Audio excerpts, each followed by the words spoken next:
I mean, if you do get to do this, here's another problem, okay? Here's a big one for the ocean. We're depleting it of seafood, of life. I mean, I had, how do you say his name again? Sahoyas, right? Luis Sahoyas, who directed The Cove on. Yeah. And we were talking about the deplenishing of the wildlife in the ocean. And when you start looking at it on a grand scale, like how much fish they're pulling out of the ocean, it's very sobering, Sure. Maybe you can come up with a way to replenish the fish in the ocean so we can continue eating sushi. What do you think? So maybe just zoom out a bit and realize because of course plastic pollution, climate change, overfishing, I think it's all part of one big problem to make civilization sustainable. And the way I look at it is that, of course, over the past 200 years, humanity has made tremendous progress. So, of course, since agricultural revolution 10,000 years ago, humanity has been kind of stagnant, no progress, or just very, very slow progress. Number of people, lifespan, it was all kind of flat. Nothing really happened. And then since the dawn of the Industrial Revolution, and when we learned how to utilize science and our knowledge, collective knowledge, to turn that into progress, basically every possible metric for humanity has improved tremendously. And if you think of wealth, health, violence, education, rights, all these things. I know you've had Steven Pinker on. He's much more knowledgeable on that topic than I am. So truly, at this point in time, it has never been a better time to be alive for humans than today. Not saying that it can't get better, but we have made tremendous progress by, on one hand, imagining things that don't exist yet, so inventing technologies and also inventing institutions. And on the other hand, our human ability to collaborate effectively in large numbers, which includes the corporation, which is a very effective way for people to work together. Now, all that progress has also had its negative side effects, which are most pronounced, of course, in the area of the environment, where we put things into an environment that shouldn't belong there, and we take too much out of it, then nature can replenish, which includes the fish, and on the other hand, you have the plastic going into the environment, etc. So then the question is, well, how do we solve that? And of course, one hand is to say, okay, it's kind of maybe the Luddite is maybe a bit of a negative way to phrase it, but the sort of reactionary approach of saying, okay, we should consume less, corporations are bad, technology is bad, we should all get rid of all those things. And I think the environment, the modern environmental movement, which is really kind of this romantic movement, has this image of back in the day, everything was great and we lived in harmony with nature. So let's get rid of all this modernity and try and return to that pure original state. What I, however, believe is that, first of all, I don't think it's a very realistic thing. People want to keep their iPhones and their cars, and people want to move forward. And at the same time, I don't think it's really the most effective way to solve these problems, because it would be like fighting a leopard tank with bow and arrow. Technology is nothing more than an enabler of human capabilities. It enhances our power.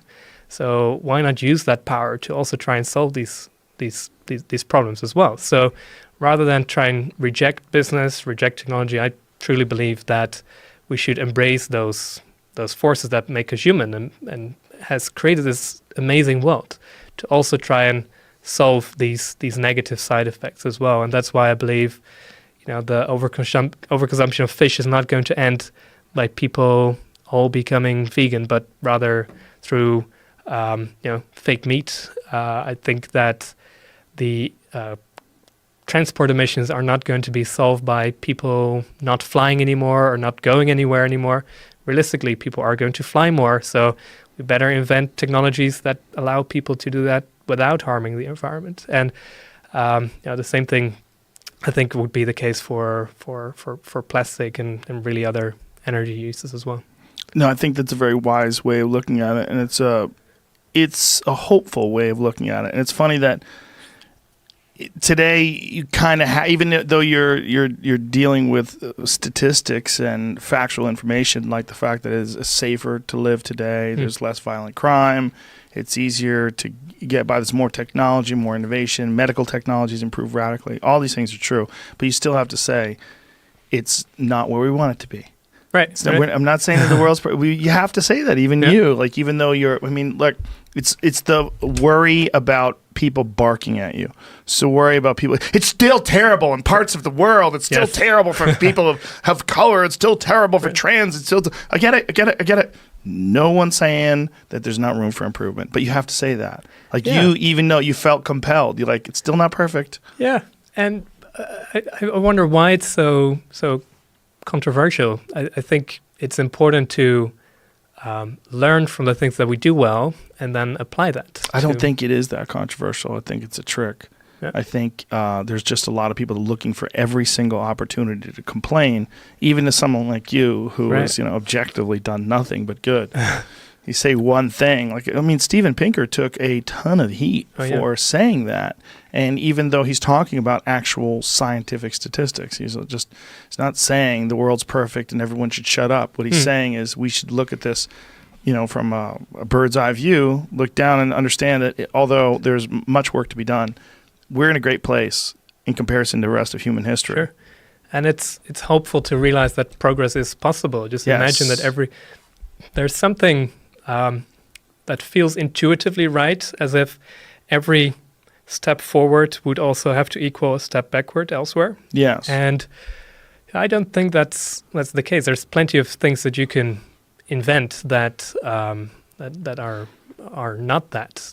And we see it, for example, with carbon right now, that there's countries where, like Sweden, GDP has grown a lot past 20 years, carbon emissions has gone down. So they call that the decoupling. And I think what's really the main challenge in this century is to decouple human progress from those negative side effects. And I think the way to do that is not reactionary. It's really, again, through innovation and through collaboration.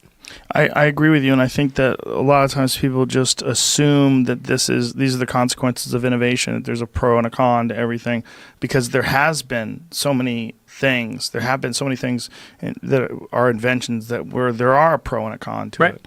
But that doesn't necessarily mean it has to be that way. No, and even if things have a pro and a con, it doesn't mean the pro is as big as the con. Right. So, and if that would be the case, every technology would be neutral, and it wouldn't matter what you invent, but it would mean that an atomic bomb is morally as neutral as an ocean cleanup system, which I just don't find plausible. So I do believe that inventors, entrepreneurs, they put a certain morality into their creations, into their technology.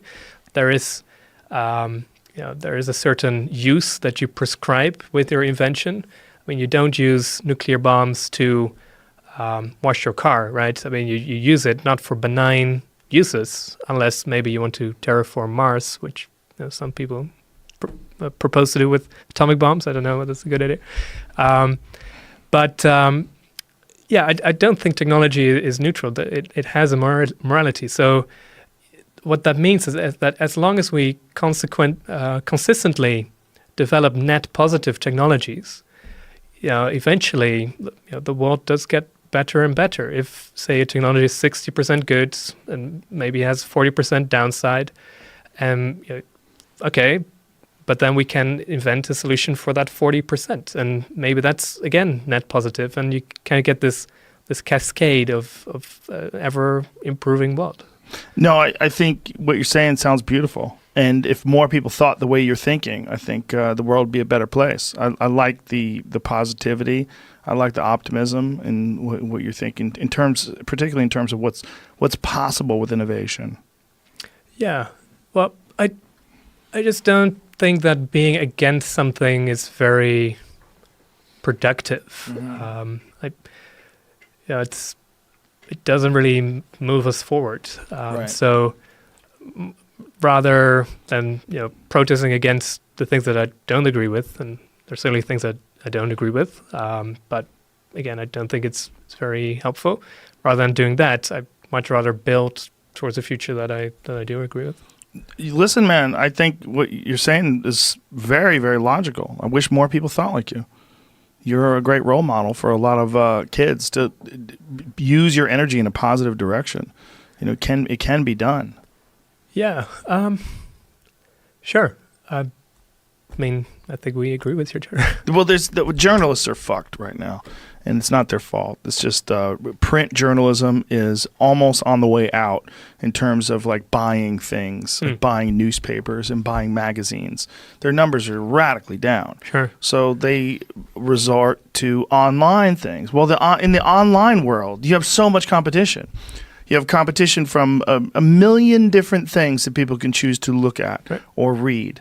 And to get them to read a fucking article, like you gotta have something good in there. So you have to distort, you have to inflame, you have to get people polarized, you gotta get them upset, you gotta paint a picture that makes you want to click on this. Like, what is he doing? That fucking idiot's wasting his time trying to pull. Doesn't he know what Greta Thunberg has been saying? How dare you?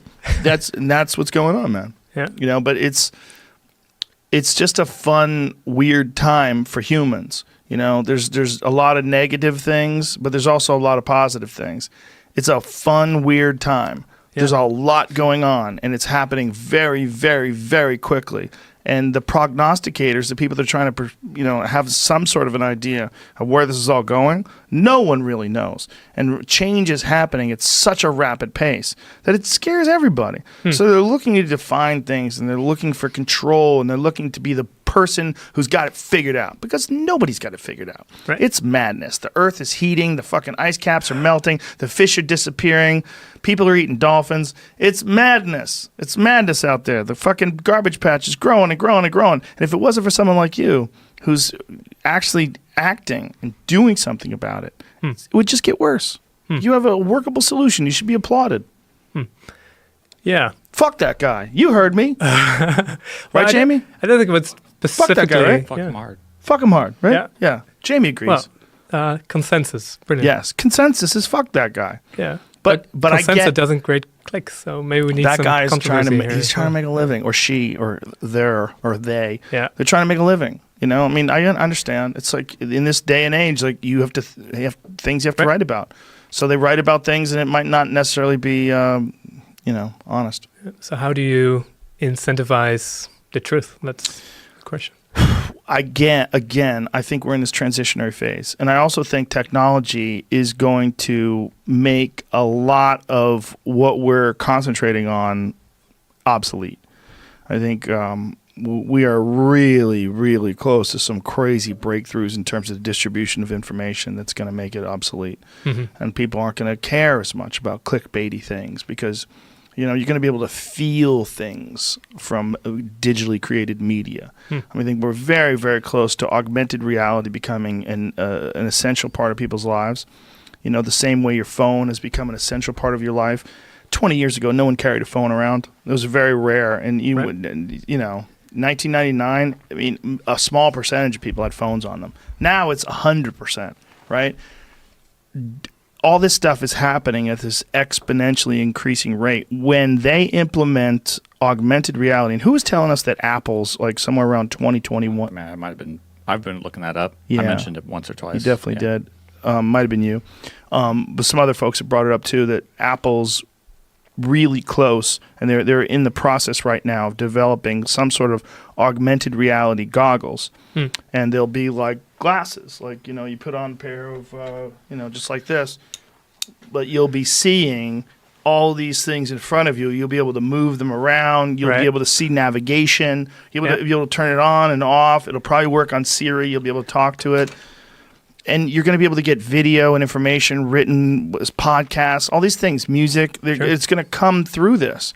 And probably this is one step in this ever-increasing trend of us getting further and further immersed in technology. And augmented reality will lead to some sort of impossible to determine virtual reality where it's indistinguishable from regular reality. We're like We're like 50 years away from literally being in the Matrix. Yeah. Yeah. So I think it's underappreciated how much our behavior is also guided by technology. I mean, of course, we have our genes, our genotype, which kind of lies at the most fundamental level of how our behaviors are formed. That's why there is such a thing as human nature. But then there is this whole sort of cultural layer that what we humans created around us, which I call the technosphere. Maybe other people have different names for it, but it's indeed, I've recently read, we interact with something like 30,000 inventions or 30,000 technologies through our entire lives. That's a huge amount. And I think that environment that shapes your behavior, it decides what kind of genes are expressed. And the interesting thing is that it's not just a natural environment, but it's an environment we create. So probably, when you think about people being born thousands of years ago, their genes were very, very similar to the people today. Yet, how they behave is completely different. Look again at violence. And why is that the case? Well, it's thanks to these inventions, not just physical inventions, but also cultural inventions and institutions that we created that shapes our behavior. And probably human nature the human behavior is very hard to change unless it actually benefits what we do. Look at smartphones, how fast that happened versus how long it takes for smoking to go away. One is kind of incentivizing the continued use of it through addictive products, while with smartphones, it's something that you want to use. So I just wonder whether that interaction between humans and the technology that we create kind of incentivizes inventors to become morally better and better, because they are. Did you lose me already? Or no, okay. no. So the question is, well, people are incentivized primarily by profit, right? Right. But the behavior that people express is kind of shaped by the world they live in, and who knows? Maybe a person today is more incentivized to do good things because of the environment that has been created rather than 1,000 years ago.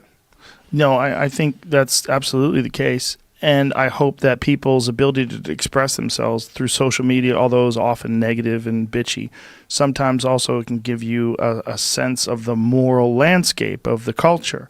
Like, not just the people on the far fringes that are the most angry and vehement about things, but people that have objective, real, rational thoughts. Like the fact that you were able to read that article and objectively assess whether or not someone has any good points or not.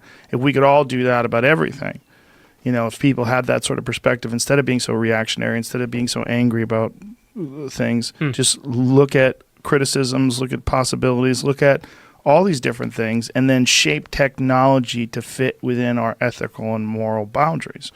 So and also it's very profitable, right? Because if things don't feel, if you don't have like a guilty feeling about buying something, like every time I get a plastic straw now, I feel guilty, right? If there was something that people, where they innovate to the point where you don't feel guilty supporting products, and you feel like this company has the same sort of ethics and ideas that you have, that's all good. And I think we're moving more towards that. But again, like we're dealing with a very short window of time where human beings have had to adapt to this incredible amount of change that takes place during a small period of time.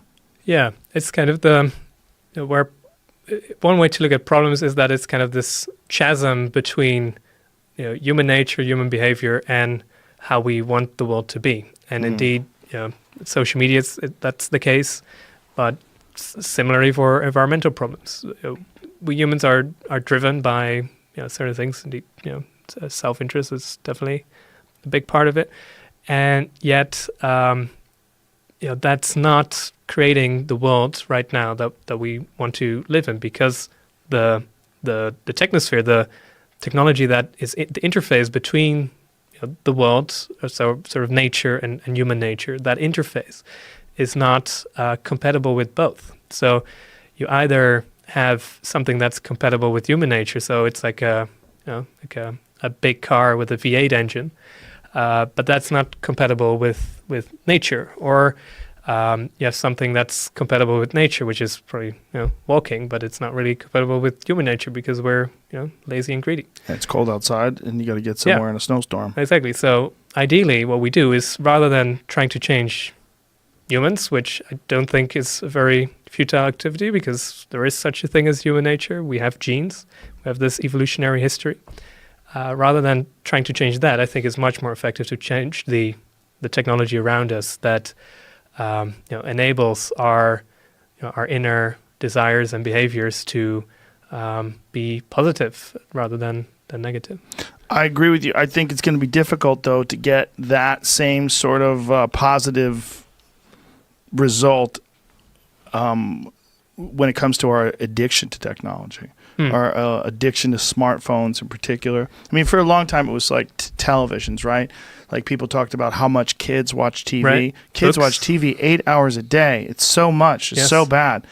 You don't really hear that anymore. Right. You hear about phones. And this is sort of an undiscussed, rapid shift in what we waste our time doing. Right. And most of it is what you hear people talking about. And most of the use of these phones, I'd be willing to bet a giant chunk of that social media. Yes. Right? Yeah, and I suppose that's, again, this sort of infantile stage of that technology, I suppose. Now we're infantile. It was adolescent before. Yeah, now you're dropping it down. So I think you're right. Yeah, I mean, it's again, probably we can engineer social media and our information technology to incentivize people to do good things, but indeed now it's probably incentivizing the use of scrolling through timelines because you watch more ads. I think it's our bodies and our minds and the way we view the world. We're not designed to live in this digital realm. Sure. This is a completely new thing for the species. And I think we don't really know how to handle the dopamine rush that we get from clicking on Instagram and scrolling through your feeds and checking your DMs and reading your emails and constantly interacting with people and checking, did he text me back? Oh, what did he say? Oh, well, that's interesting. What about this and that and this and that? You're just all day interacting with some digital device. We're not made for this. Right. We're supposed to go outside. Yeah, and then you have very bright engineers somewhere in a big shiny building, A/B testing all day to see whether a red dot on a certain icon in the social media app makes people click more or less, and that's Now that it's done, and you go back and you look at it and you think about the time that's passed since you released it, is there anything that you would have revised? Is there anything that you wish you had added?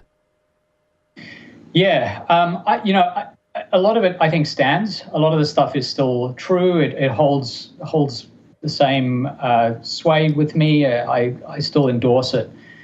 I really, really struggled to get behind the curtain of the big tech companies, and I wanted to write about the business side of what these companies were doing, and tried really hard but didn't get that far in delving with these companies. I couldn't get past a lot of there are some barriers, and they knew what I was writing about because I wanted to be honest about it, and I couldn't get a lot of the information that I wish I had been able to get. Now when I speak about it, I have a lot of that information. I would have folded it into the book. A lot of it's not in there. I mean, I still talk about what these companies are doing, but I would like to have known more about the business side, and a lot of that was hidden from me. So that's a big part of it. There's not much else really. I have a PhD in psychology, and so I'm interested in what makes people tick and how they think.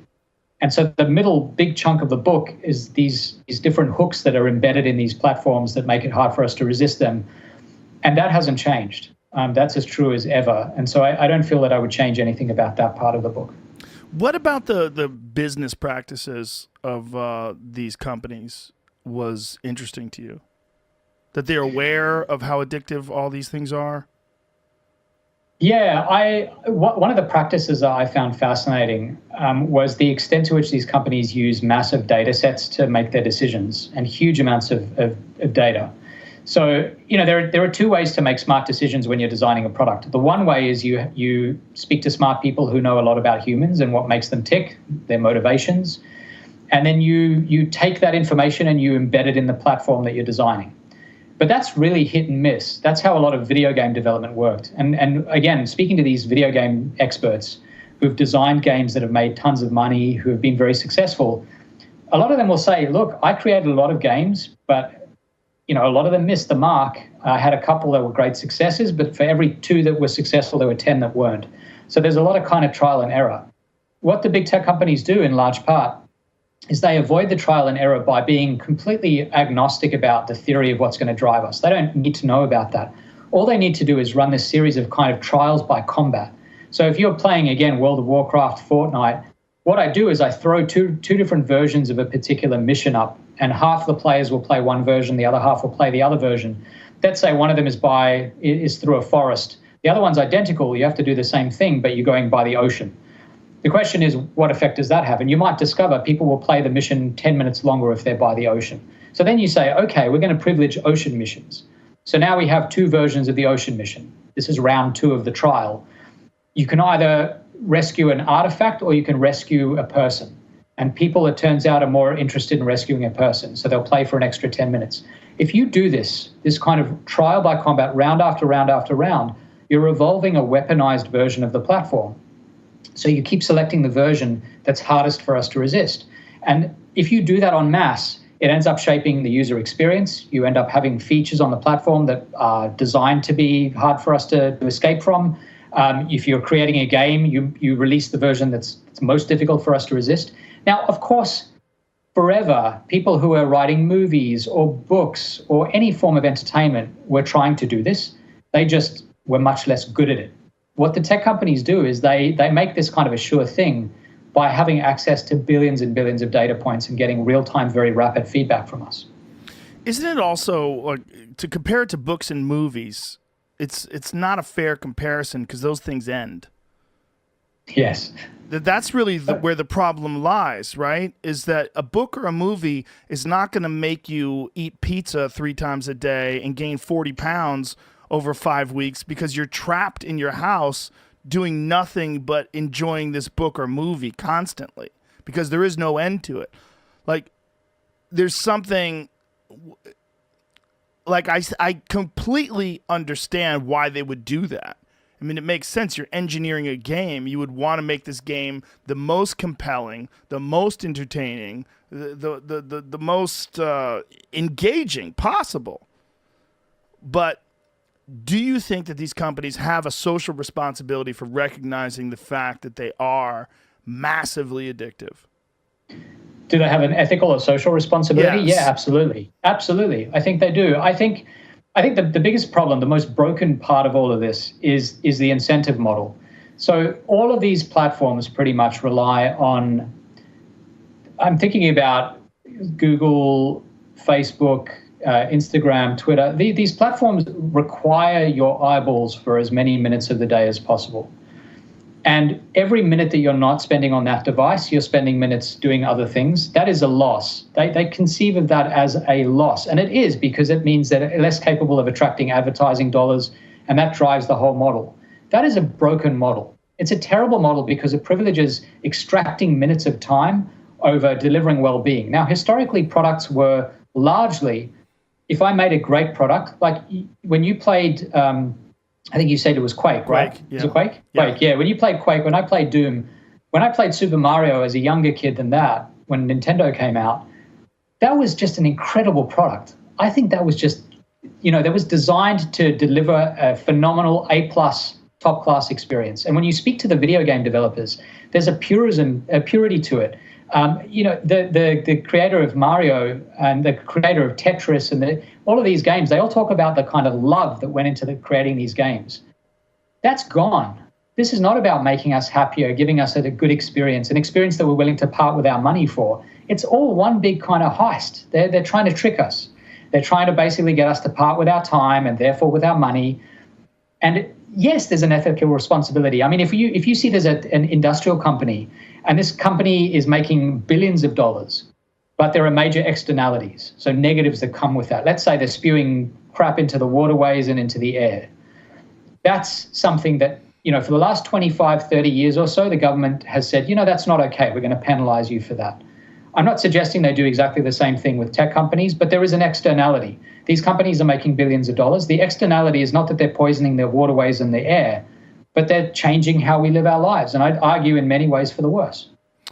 Do you think a warning label would have the same sort of effect that a warning label has on cigarettes? Like, it doesn't really matter. Like when they put those cancer labels on cigarettes, people that smoke cigarettes already know it causes cancer. I don't think it stops anything or helps them at all. Warning labels are toothless. They only work if you don't know, if they're educating you. And everyone knows. Everyone knows about cigarettes. I mean, fighting tobacco addiction is really difficult with both with smokers and with young people who are thinking about smoking. It's going to be the same with these devices. I think no one needs, well, maybe there's slightly more room to educate people about these things with respect to screen time and what we're doing on screens. But most of us know this stuff, and warning labels don't do much. I agree. So what could they do? You're not going to have them hamstring themselves and make a game that's less addictive. Like let's propose they reverse engineer what they've done and do it the opposite way. Like going towards the ocean makes people play more, so we're going to go to the woods. Rescuing a person makes you play more, so you will rescue a gem. They're going to choose the least addictive out of all of these paths. Then you're going to be non-competitive with the people that are engineering games that are going to choose the most addictive. So then it's almost like everyone's agreeing to make the shittiest game possible because that's the only way people can not be addicted. It's true. I mean, there's no way in the arms race for our attention and our dollars and all that sort of stuff. No one's going to buy into this idea we should make a shittier version of the product. I think that, as I said, the model is broken. If the model is about attention and about picking the version of the game that's going to extract the most time, that's problematic to begin. It would be better if there were a way to basically create a model that prizes consumer welfare, which then translates into people wanting to part with their dollars. That's obviously difficult to do in practice, but a lot of industries work that way. It just so happens that the model we chose for, in particular, social media, this is not as true for games, but for social media for sure, we are the product and our eyeballs are the product. And the consumer is the big industry of companies that are buying ads on those platforms. So, the reason they're free is because they need our eyeballs. But you could imagine an alternate universe where you had to pay a small annual fee to use these products, but there was no advertising. And so the money came from revenue, from the billions of dollars of revenue that you got from individual users who are paying to use the platform. And that's a universe that I think leads to better outcomes for everyone, and designing features based on people enjoying them, getting value from them, rather than features designed to hook us. But I've been thinking about this it's now 6 or 7 years, and I'm just as exasperated. And that's why I think a lot of the focus now has to be on the individual consumer. If you're a consumer who needs help with this, you're spending too much time, you feel bad about it, then let's talk about ways to deal with it. But working at the level of the tech companies is really, really difficult. Rand Paul's an interesting cat. I like him. Well, I want to talk to his neighbor that fucked him up. That's such a bitch move. Don't you? Such a bitch move. That is such a bitch move. Tackled him when he wasn't even looking. I know. Yeah, I think he had earphones on too. I'm not sitting here like some badass, but come on, what the fuck are you doing? Yeah. How about that guy that kicked Arnold Schwarzenegger yesterday? Oh yeah, what was that about? He kicked this kid, drop-kicked Arnold Schwarzenegger. I think he was crazy. South African. Because he was screaming out, "Help me! I need a Lamborghini!" while they were arresting him. Bath salts. It was the bath salts. It's World Star Hip Hop. He made it. He's on. Look, I mean, if that's what he wants, look, what really happened to Arnold? Nothing. What's really going to happen to that kid? Probably go to jail for a couple. Actually, I don't know. You don't know. South Africa. It's look at Otto Warmbier in North Korea. He steals a sign and then he's and dead. he's So dead. Yeah. we don't know what the law is like in South Africa. It could I be. think it's not as bad as North Korea. It's not as bad as I'm North just Korea. guessing. Come on, no, it's his not as security bad. guard fucked him up pretty well. Did too. they? I mean, it looked like it. Yeah. 2 seconds. Listen, video, if you're drop kicking people out of nowhere, that's a problem. When I was talking to Eddie Izzard, and Yeah. Eddie ran a bunch of marathons in South Africa. 20 it was the designation. It was the same number as the amount of years that Nelson Mandela was in prison. So it's 27. So he ran 27 marathons. But there was areas where they're like, "Listen, man, you ain't running through here. Like this area Yeah, we want yeah. to go to. We're going to take you. We're going to put you in a car. We're going to drive you way the fuck past here, and then you keep running. But you're not running through here.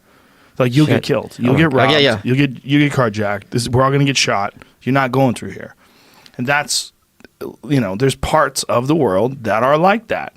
And Arnold Schwarzenegger, when he visited South Africa, what's the worst? He got drop kicked with poor technique. Okay, I want to say the kid had no follow through. Right. Barely knocked a 71-year. First of all, even though Arnold Schwarzenegger is 71 years old, he's still a 71-year-old Arnold Schwarzenegger. Yeah, of course. He's still a tank. But I mean, he didn't even fall over. The kid drop kicks Yeah. him. He didn't even know it was coming. Right. He gets hit in the middle He of just his kinda back, and he just, hey, what happened? and he's fine. It's kind of impressive. Not long after that, in the middle of February, the caribou showed up that year. And I got 5 caribou at one time out on the island on the lake. And then, we were all set again. Feast or famine. Yeah, it is. It's like a hungry country, but there are a lot of animals, but they're different places. You can fly over the Arctic all day long and not see hardly anything. There's Yeah, nothing that's the down there. weird part about it, right? You would think there's animals everywhere. No. It's almost like a desert. It is. It's like the Sahara Desert up there a lot of times, but there are a lot of animals concentrated. The caribou are concentrated. There's herds of 100,000 caribou. But 100,000? yeah, Really? at certain times of the year when they all congregate, Wow. there can be 100,000. That's insane. Yeah, I didn't know it ever got that big. some of the big Arctic herds. I mean, they don't all get in one place at one time, but they are recognized as a herd. They get into the hundreds of thousands. Mm. They're very cyclic. The population goes up and down, but they're in certain places, and if they're not where you are, you're in the Sahara Desert. Then when they show up, it's like the Serengeti Plain. I mean, all of a sudden there's caribou everywhere. You step outside, you hear the antlers all over the valley. If it's like in October when they're rutting, Wow. you hear the wolves howling, ravens croaking. It's like, what the hell happened? I hadn't heard anything for the last 2 months, and all of a sudden, Look at that. Oh, my God. yeah. We're looking at an enormous pack of caribou. What do they call them? They call them packs? Herd. Herd? Enormous herd of caribou. Look at all those. Yeah, it's in the summer. Now, in the summer, they're up on the north side usually. God, that's insane. It's so big. It's delicious I've- meat, huh? I've sat there at the cabin looking out at the lake and caribou walking across the lake, moving all the time. And I estimated at one moment I could see 800 on the lake. Wow. Yeah. A lot of caribou. Like the way I hunt them sometimes is to run around out there on the lake with them. Really? Yeah. Like, can you pull up a picture on Facebook, or you can't do that? There's one of me Sounds like I running find in a it, yeah. caribou herd. I'll look, in your notes section. Why would It's you? right on the front page there where it's like the pictures that you can leave up all the time. What do they call them? Not in the notes section. No, it's right on the You ran with them, and that's how you were hunting them? echo chasing, they call it. I told you how I used to study a lot of anthropology. I used to listen to anything that I could hear about how people used to live in the old days, and especially the Inuit and people living up north. There was this anthropologist, Austin Belixi. He made some films back in the 1960s, the Netsilik people, the Netsilik Eskimo series it's called. It's fascinating. He went up Boothia Peninsula in northern Canada and filmed people that still knew how to do things in very primitive ways. And one thing I learned from those films was how they would hunt caribou. And the way these people would hunt caribou is there'd only be, a few hunters. They'd build the little stone, a nooksuks, they call them. It's like a scarecrow, make a line going down toward the lake, so it looks like people. Then the few hunters would move around and they would use their voice, they'd yell, and they'd echo their voice around to confuse the caribou and chase them into a lake that way. They could use their voice to get them down there, and then one guy in a kayak could overtake the caribou and spear them. It's amazing. But you were by yourself. Yeah, but this is something you can use by yourself. You can use this technique of using your voice to confuse caribou and herd them where you want them to go. You echo. Out on the lake, if they're caribou, it's wide open. They can see me a half a mile away, and they'll go out in the middle of the lake in the day and stand around out there. If I try walking up to them a few hundred yards away, they might just take off. Yell as loud as I can yell and project my voice over to an island or shoreline, depending on where I am, and it'll bounce back and they'll stop and they'll run straight back at me. Wow. I've had them come running by me where Trisha was like, oh my God, she thought I was going to get run over. She was filming once, and I could hear her when I watched the video, and she's like, oh, I think he's going to get run over. You know, she's like really worried. You see that picture there, I Jamie? can't find it. It's right on the... I'll pop it up so you can see. Yeah, scroll up to the top. Right there, the upper leftmost picture. This? Yeah. Okay. Trisha took that picture. Wow. So Now, that's those caribou, they were running away from me before this picture was taken. And I screaming and hollering, echoing my voice off the shoreline, and they turn around and run back. And I do it many times. I had these caribou run back and forth like 5-6 times. I could stay within 50 yards of them a lot of times just by yelling as loud as I could. You look really close right there. Yeah. Well, Trisha thought I was going to get, trampled. And so this is how you hunted them? This By is a yelling technique to- I've used for hunting, but on this particular day, I was just demonstrating it. Many people have a concern that someone else is going to do what we're not willing to do first. Yes. Right? They're worried. China and Russia. Yeah. Those are the big ones. China and Russia. Especially China. Yeah, they're very technologically advanced, Yep. and their innovations off the chain. When it comes Yep. to, like, Huawei just recently surpassed Apple as the number 2 cell phone manufacturer Right. in the world. 5 years ago, they had a single-digit share of Yep. the marketplace. Now they're number 2 on the planet Yeah. Earth. I mean, they hustle, and if they just decide to make super people, and they do it before we do. That's what people were worried about, right? They're worried about. There's trivial things, or seemingly trivial, like athletics, and then there's things that are really like what's to stop people from just becoming the Hulk? What's to stop people from becoming immortal? What's to stop? What is?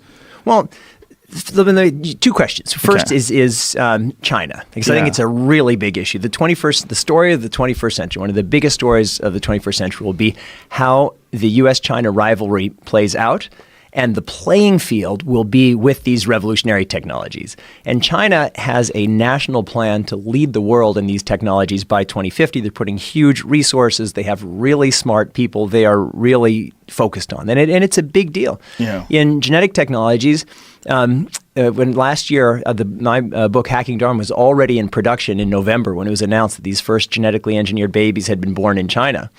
And so I called the publisher and I said, we need to pull this back out of production because I need to reference this. But it didn't require much of a change because I'd already written, this is happening. We're going to see the world's first gene-edited humans. It's going to happen first in China, and here's why. So I just had to add a few sentences saying, and it just happened in October of 2018. So China is on that path. And we need to recognize that on one hand, the United States needs to be competitive. On the other hand, we don't want a runaway arms race of the human race. And that's why we need to find this balance between national ambition and some kind of global rules. But it's really hard to do. Yeah, and the other thing is that we're competing with them. Yeah. And so if they decide to do it first, we're almost compelled to do it second, or compelled to try to keep up. Yeah. How far away do you think we are from physically manipulating living human beings versus fetuses versus something in the womb? So physically manipulating living human beings, we're there. We're there. Yeah. So that's often it's called gene therapy. So, for example, there's a whole class of treatments for treating cancer called CAR T therapy. So you have a cancer. When you're younger, your body is better able to fight cancers. What you can do with someone with a cancer, you take their cells you manipulate their cells to give them cancer-fighting superpowers, and you put them back into the person's body. And now the person's body behaves like you're a younger person. You have the ability to fight back. So gene therapies are already happening. A relatively small number of them have already been approved. But there is a list of thousands of them with regulators, in applications to regulators around the world. So the era of making genetic changes to living humans, that's already here. Like, what can they do with it so far? So far, most of it is focused on treating diseases. But a lot more is coming, because when people think about the genome, our genome isn't a disease genome. It's not a healthcare genome. It's a human genome. And so we are going to be able to do things that feel like crazy things, like changing people's eye color, changing people's skin color to funky things. I mean, there's a lot of stuff that we're not doing now that we will be able to do. But back to your core point, I mean, that's the reason why I also write science fiction, is that the world of science is changing so fast that we really need to apply a lot of imagination to imagine where it's going. Because if you're just looking at what's happening now, it's like this train is going to speed by you. We have to kind of imagine. It's like Wayne Gretzky. We have to imagine where the puck is going to be, not where it is now. And I mentioned George Church, he's at Harvard. He's like the living Charles Darwin. And I do a lot of speaking alongside George. And it's become our little thing that he says that he reads science fiction like mine, and then imagine and says, well, that's pretty cool. How can we do that? And what I do is I look at the research coming out of labs like George's, and I say, all right, well, that's where we are now. What's that going to mean in 20, 50, 100 years? And so we have to, the science fiction plays a more important role than it ever has in kind of imagining where we're going. And it's that imagining that allows us to try to say, well, what if that's one of the options of where we're going? What are the decisions that we need to make now so that we can have a better outcome rather than a worse one? If you're a gambling person, I don't know if you are, but if I had to give you $100 to put on something in 20 years that's going to be profoundly just change, it's going to change us in a way that is something that we're not really prepared to understand or deal with. What do you think that's going to be? I think it's going to be predictive genetics. That we're going to have all, right now, it's like you go to your doctor when you're sick. This could have been some genetic disorder that you had from the moment you were conceived. And it was ticking. And you showed up 50 years later when that's been manifest. So it's going to be very different. You're taking your kid home from the hospital, your newborn. And the doctor says, hey, congratulations, this is really great. But just FYI, your kid has a 50% greater than average chance of getting early onset Alzheimer's 50 years from now. And your kid has a really great chance of being phenomenal at abstract math. Like, how are we going to think about that? How are we going to think about what it means to be human when we have all of that information? And there are things now that we call fate. And it's just a different model. And so I think that, and once we have that, that's going to change a lot of things. It's going to fundamentally transform our healthcare. What we call healthcare now is really sick care. You show up with a symptom.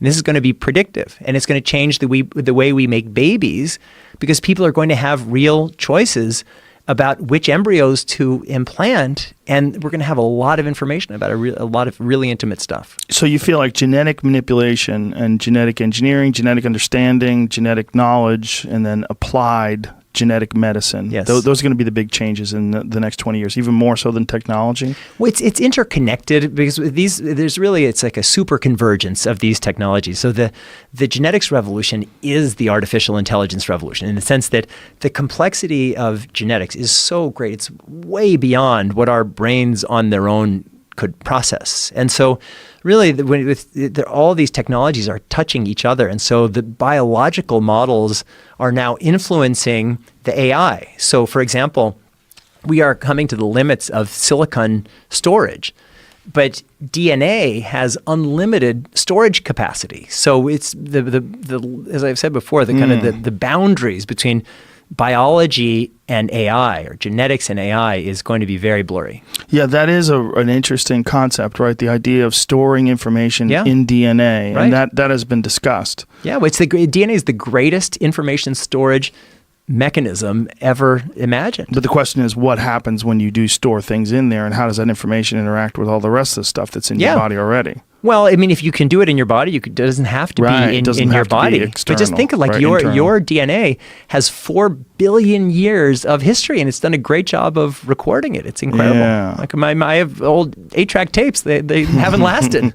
That is a squirrely concept that you have all that data inside your head. I mean, that's also when people when they try to understand instincts that people have, that these are some sort of genetically encoded memories or some understanding of things that are dangerous, and that they're in there because this is how we've learned over the years without actually having to experience these things personally. Yeah. No, so it's baked in. Our genetics are baked into us. And so, you know, I don't know if you've been to Indonesia before. I was in Indonesia, and I went to this place called Komodo Island. Oh, wow. Where the dragons are? It's the Komodo dragons are. And it was fascinating because it's like, you can tell they don't have plaintiff's attorneys. So you're just walking around. There are all these Komodo dragons. And so, these are like the most deadly creatures on earth. And there's like some little guy with a little stick. And it's like, well, how effective is that stick? But the way it works... So you're just walking around? You're just walking around. Because the Komodo dragons, when they're not killing people or killing animals, they're just sitting there. Oh, and so, Jesus so it's pretty scary. Do they ever get jacked? Do people ever go there and get bitten? Yes, and they say, it's only a few times a year. It's like, well, a few times a year, that seems like a lot. A few times a year is a lot. Anyway, but the way it works for a Komodo dragon, a mother lays the egg and then buries the egg and then forgets where the egg is. And then let's just say that this egg hatches and this little Komodo dragon comes out, and the mother sees her own baby Komodo dragon. She'll eat it in a second. Oh, Jesus. And so if you're a Komodo dragon, you better have your entire survival strategy baked into your DNA, because nobody's teaching you anything. And so for us, we have this sense that it's like parenting is really important. It is. Environment is really important. It is. But so much of who and what we are is baked into our genetics. And I think that's going to be this challenge. We're going to see ourselves as increasingly genetic beings. We can't become genetic determinists, think that we're just genetics, but we're going to know a lot more. We're going to demystify a lot of what it means to be a human. Poof. Yeah. Poof is right. But are we going to lose the romance and the just the randomness of life because of that? Yeah. That's what people are concerned with, right? Yeah. Like if we have some sort of genetic uniformity, I mean, especially in particular with things like intelligence and athletic performance, we're not going to appreciate freaks as much. Yeah, or maybe we'll all want to be freaks because we're definitely all going to want to be freaks. Because the freaks are the ones who push us. And so you're not going to want to be a moron. Yeah, well, your question, it's the essential question. It's like, what makes a human? A human isn't just someone with higher IQ. That doesn't make you a better human. That makes you someone with a higher IQ. But how are we going to think about constructing societies when it's up to us? Like, if we are going to say we value certain people, certain ideas, I think we're going to need artists. Like right now, people like artists are sometimes in the mainstream, sometimes they're on the fringe, but artists are going to be maybe the most important people in this new world. And right now in hospitals, we have kind of a hierarchy, and like the most technical people are the people who are valued the most. And the least technical people, like some of the nurses or nurses' aides, are the people who are often valued and paid the least. But when technology can do these technological feats, what's going to be left is, how can we be great humans? How can we emote? How can we connect? How can we create art? And if we get swept away by this tide of science, and you know how excited I am about the science, but we could really undermine our humanity. Right. And as for humans, what humans value is many aspects of that humanity, the art, the creations, the literature, things. We when you read someone's great prose, you're reading like an insight into their mind, and that's what's interesting about it, right? Yeah. You're like, yes, you're not going to get that from just ones and zeros. Yeah, and there will always be this, we call it mystery, and even if we can do a genetic analysis of Shakespeare and Mozart and whatever, like, it's still miraculous, and we need to celebrate that, and we can't allow us to say that we are just our genetics or even just our biology, but we also can't just say biology has nothing to do with it, and especially because we're going to know more about our biology and about our differences, and that's normal. I mean, it used to be in the old days that everyone thought, well, God is weather. And now we understand weather pretty much, and nobody's saying, oh, that lightning, that's God delivering a message. It could be, but we still have that mystery. And I think that it's in some ways it's about our orientation. Like, how do we make sure that we keep this view of life, that we have artists and humanists who are just at the core of this conversation about where we're going? What if that mystery ultimately turns out to just be ignorance, and that as you develop more and more understanding, there's less and less mystery? Would we like to be less smart? Would we like to be more overwhelmed by possibility? I mean, it could be. I think could that be part of what romance is? It could be, and certainly like the unknown. We wake up every morning, and we just don't know the answer. And there's some people, like going back to the issues of life extension. There are some people who say, well, that death is essential for appreciating life. I talk about this stuff all around. And then there are people who say, you're talking about eliminating these terrible diseases, but I know somebody who had that terrible disease, and their suffering was a gift to everybody else because we all had more humanity in response to their suffering. I was like, well, that's kind of screwed up. I'd prefer them to not have that suffering, but those people are thinking wacky. It's wacky. But we need to, I totally agree with you that if we allow ourselves to get swept away with this kind of scientific determinism, if we don't say we really value our humanistic traditions, our artists, our cultures, we could get lost. And we could become obsolete. We could become obsolete, but we could also just become less human. And there's something wonderful, and there's magic. But do you think that monkeys used to think, man, I can't become a human, we become less monkey? Yeah. Do you know what I'm saying? But no being looks in the mirror and recognizes that they are evolving. We've only been Homo sapiens for about 300,000 years. Right. So it's hard. We know where we've come from because you see all those little charts from high school biology. But it's really hard for people to imagine being something else in the future. It's outside of our consciousness. And so it's H.G. Wells squared. Yeah. And we are monkeys. It's just that we've redefined our monkey thing. We do it with a little different way. Are you anticipating seeing like a lot of freaky things come out of China? Yes. Whoa. You said that very quick. Yeah, no, it's true. I spend a lot of time in China. It's a different. I mean, the thing with China has this great ancient civilization, but they destroyed their own civilization in the Great Leap Forward and the Cultural Revolution. They burned their books. They smashed their own historic relics. And so it's a society in many ways that's starting from scratch. And so all of these norms that people inherit through their traditions, China in many ways doesn't have. And so it's a very different, and China is growing. I mean, they are increasingly powerful, and China is going to be a major force defining the world of the 21st century. That's why America has to get its act together. That's a hard concept for us to grasp when we think about the fact that they had the Great Wall, they have so much ancient art and architecture. We just assume they're a really old culture. They are, but they wiped it out. That's so crazy. That's why if you want to see great Chinese art, you have to go to Taiwan, because when the Chinese nationalists left in 1949, when they lost, as they were losing the Civil War, they took the treasures and they put them in the National Museum of Taiwan. In the Cultural Revolution, the Great Leap Forward, China, the Red Guards were just smashing all of their own stuff, their own ancient history. And now the Chinese Communist Party is saying, oh no, we're going back and we have this great 5,000-year-old culture. And in some ways it's true, but in some ways it's like an adolescent culture without these kinds of restrictions that other societies have. That's such a unique perspective that I haven't heard before.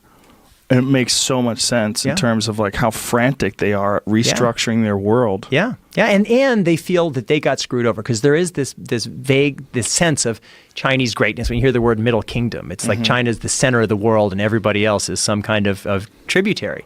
And so they're monumentally pissed off that these colonial powers came and overpowered them, and they had to make all these concessions. They had to give land away, and hell-bent on regaining it. They're playing the long game. They are playing a long game, and we are not, and we have to be mindful of it. That's also something you can do if you have complete control of your population. You don't have to worry about people's opinions, or you can just go in the direction that you feel is going to benefit the Chinese power, the power that be. Well, this is a country run by engineers. We're a country run largely by lawyers and reality TV people, I guess. Yeah. But in China, it's run by engineers. So there are all these problems, and the answer is always engineering. So If you have a population problem, the answer is the one-child policy. Environmental problem, you have Three Gorges Dam. You don't have water in the north of China. You build this massive, biggest water project in the world from south to north. You want to win in the Olympics, you engineer your population, you take kids away from their families and put them in their Olympic sports school. So I write about this in Genesis Code.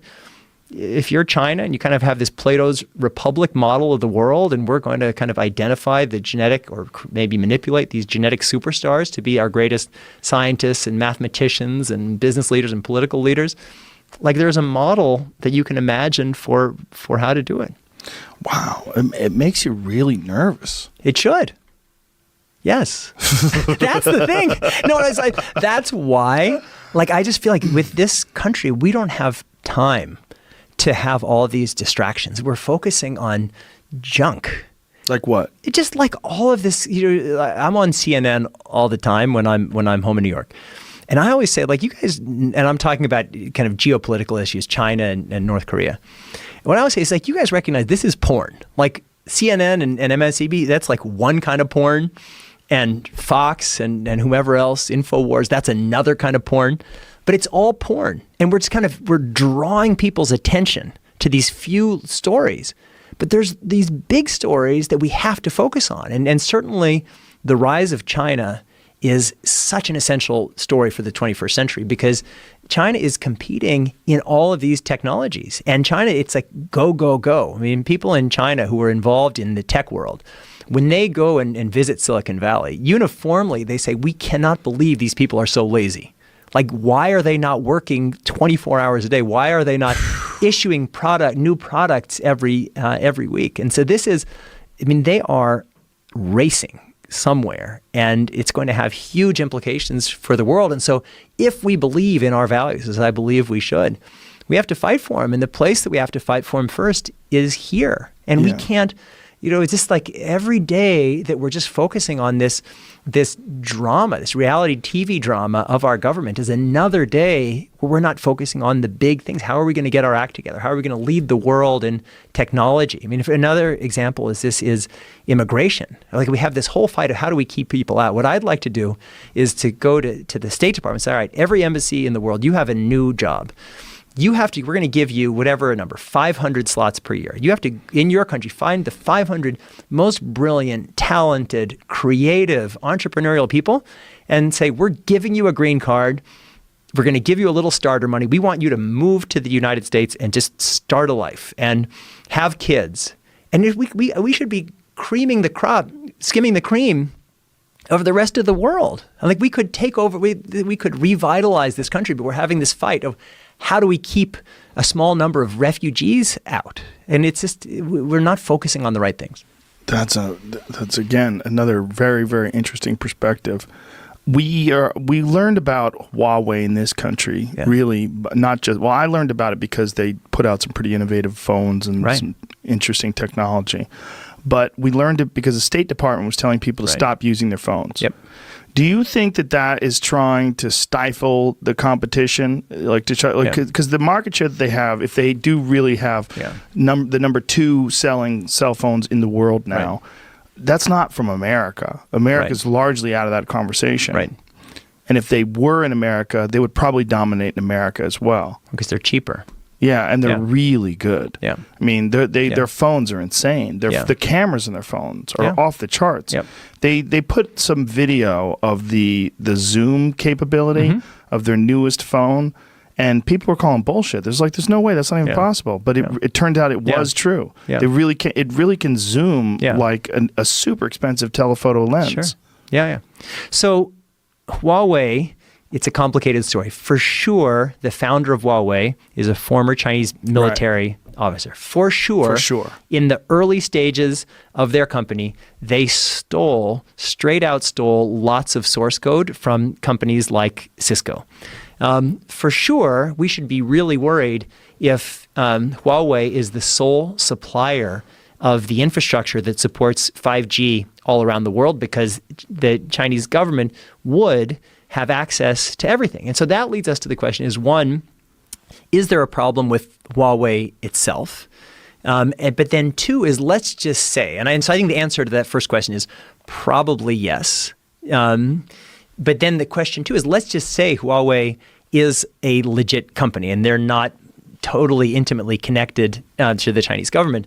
Can we trust their relationship with the Chinese government? And the Chinese government has a rule that every one of these companies has, the big Chinese national companies, national champion companies, they have a Communist Party cell inside of that company. And so these, like, I think that we can't think of big Chinese companies just like we think of companies here. We have to think of them as quasi-state actors. And that's why this fight that's happening right now is so important. And that's why, like, when China is out investing in different parts of the world, including Africa, their companies are kind of acting like arms of the government. I mean, they're making all kinds of investments that don't really make sense if you just see, well, this is a company doing something. If you say that this is a company with backing by the state that's fulfilling a function that supports the state, it's a very different model. So I am actually quite concerned about Huawei, and I'm not a fan of everything that this administration is doing. But I think on China, it's important that we need to stand up, and I think pushing back on Huawei is the right thing to do. I'm uncomfortable about this for two reasons. One, I'm uncomfortable about the Chinese government being inexorably connected to this global superpower in technology. Right.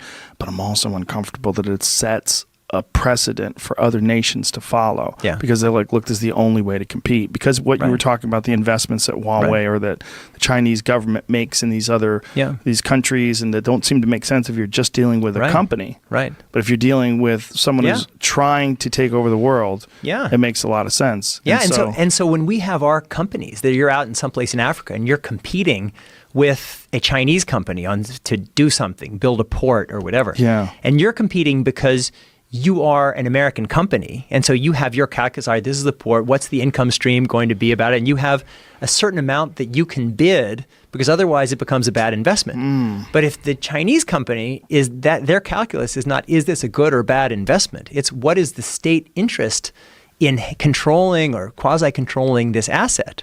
And so that's why we can't project ourselves onto the Chinese. We can't say they're just like us, just different. We have different models, and our models are competing. Do you think that we should avoid Huawei products like consumers should?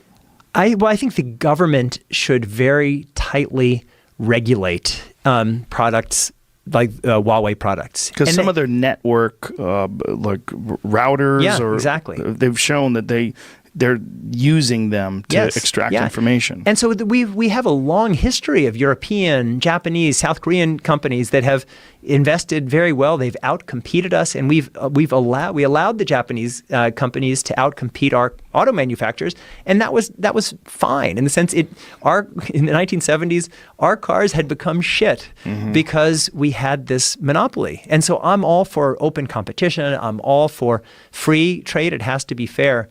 But I think that what China is doing, China recognized as a state that they could use the tools of capitalism to achieve state ends. And I think we need to be very cautious about that.